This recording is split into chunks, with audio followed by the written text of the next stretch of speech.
this week, Napoli puts Roma to the sword, the Milanese romp, Juve stumbles, and the Gallo becomes capocannoniere.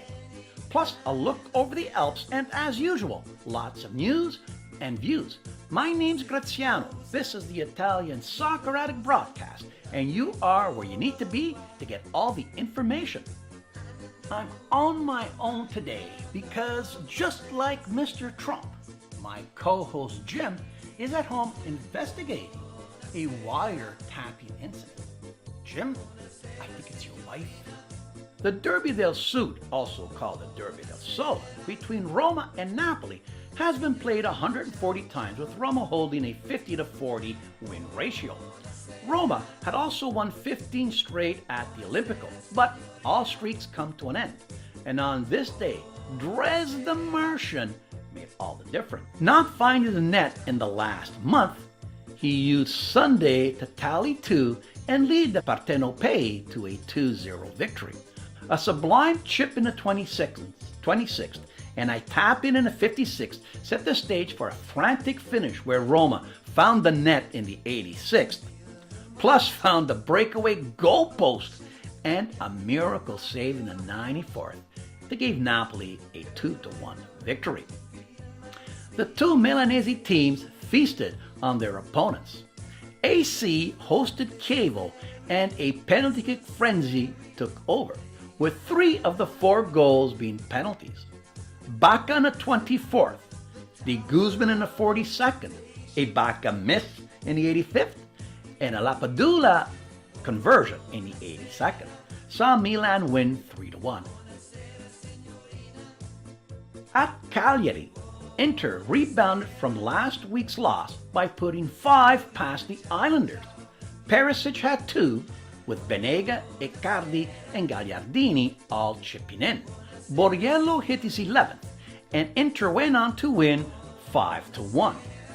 In Udine, Juve suffered a rare tie. Zapata put the Friulani up in front in the 37th. Sciacquo di la Bocca Bonici tied it up in the 60th. They are now 8 points ahead of Roma and 10 over Napoli. Is it too soon to say it's over? It's getting close. In Torino, Il Gallo, 23-year-old Bellotti, whom Torino purchased from Palermo for a mere $10 million, hit an 8-minute hat-trick to give him 22 goals for the year. A header in the 73rd, a right-foot volley in the 76th, and to show it was no fluke, another header in the 81st. This kid's on fire.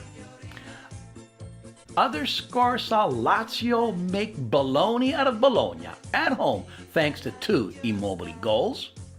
The Big Cheese Crotone take a point from Sassuolo in a 0-0 tie.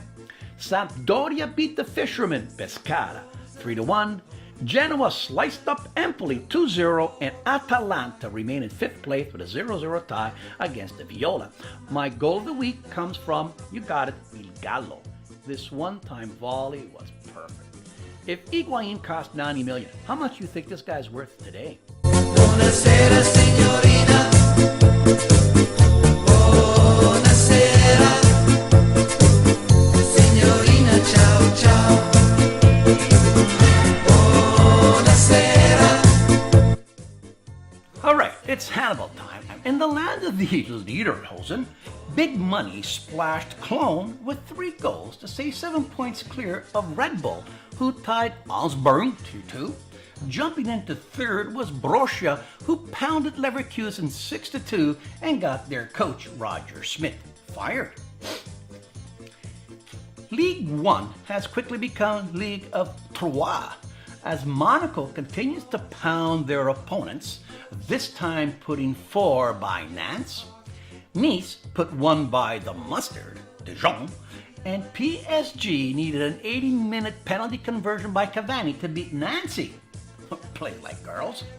Monaco leads both Nice and PSG by 3 points. In Spain, Barcelona took over first place with a 5-0 beating of Celta Vigo. Messi put 2 in the bag to give him 23 for the year. Real got 2 from the gasoline man Benzema to beat Eibar 4-1. In third place and only 5 points back is Sevilla.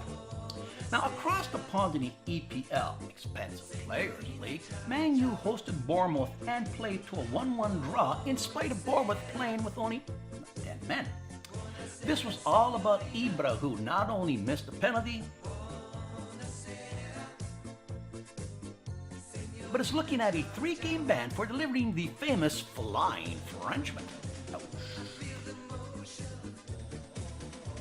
Liverpool, for the first time in the last 20 years, beat Arsenal both at home and away, this time 3-1.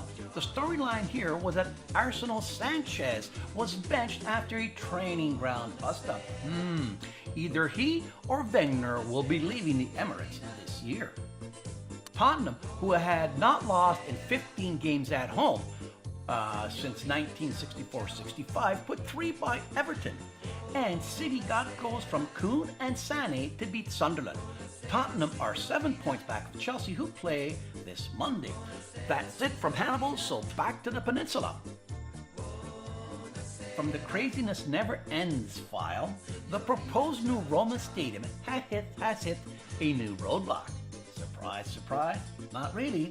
After the Marino government approved it in 2014, the Raggi government also approved it just last week. But now comes word that the local government in Section 10, where the stadium is to be built, these local governments have told the city councils that they had approved the 2014 model and not the 2016 model. Therefore, they told Raggi either to approve the 2014 model or scrap it and then reintroduce the 2016 model from the start. Another 2-year approval process. Whatever hair Mr. Pallotta had has now been pulled out. Welcome to Italy, bello.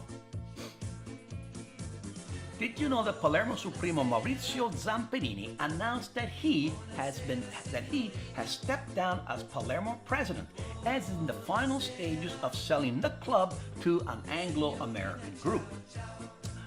They wouldn't buy till he left. Smart move.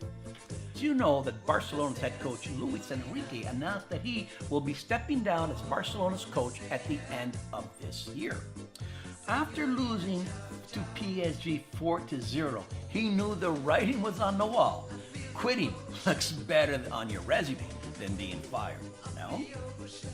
And finally, taking a page from Paris and London, Pisa city councilors have approved a 50-meter Ferris wheel to be built across from the Leaning Tower. What's this all mean, you ask? Simple, that in soccer, whether it's management or coaching, it's always a merry-go-round. Ciao, and keep watching.